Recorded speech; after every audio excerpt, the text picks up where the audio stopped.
Meu marido desencarnou em abril. Eu estava trabalhando fora. E ele fez uma cerca elétrica para alguém tomar um choque. Mas no mesmo dia, ele mesmo se bateu na cerca e faleceu. Gostaria de saber algo a esse respeito.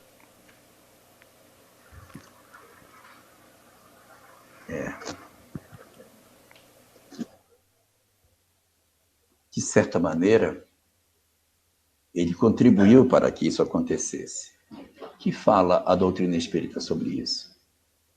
Estava no quadro de possibilidades. Não necessariamente teria que ser assim. A cerca acabou servindo de instrumento para que se desse o processo de desencarnação dele. Como a gente já comentou outras vezes aqui, existem dois grandes fenômenos que promovem a decisão sobre a desencarnação dos indivíduos. Um deles é o gênero da morte e o outro é o tempo de encarnação. Há pessoas que reencarnam prioritariamente para desencarnarem num certo tempo de existência, 10 anos, 20 anos, 50, 100. Então, o tempo de vida é o mais importante. E tem outros que desencarnam em função do gênero da morte. Um gênero por conta do pulmão, é uma desencarnação por conta de uma leucemia, é um problema de um acidente de trauma, um problema cardíaco. Em função do quê? Em função da história que a gente tem no passado e que determinados tipos de gênero de morte podem justificar para o espírito a solução de alguns conflitos internos que ele possua.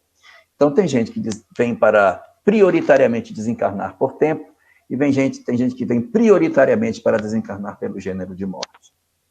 Mas é prioritariamente, isso não está amarrado de maneira absoluta. Então, quando por algum motivo as circunstâncias favorecem, as coisas podem acontecer sem que a gente pense que seja dessa forma. Então, eu estava programado para desencarnar aos 70 anos do coração. Aos 70 anos, e a minha causa prioritária seria o coração.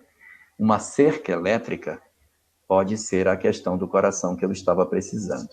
Mas não acontece aos 70 anos, porque o que eu faço atraiu para mim a possibilidade de eu desencarnar dessa forma.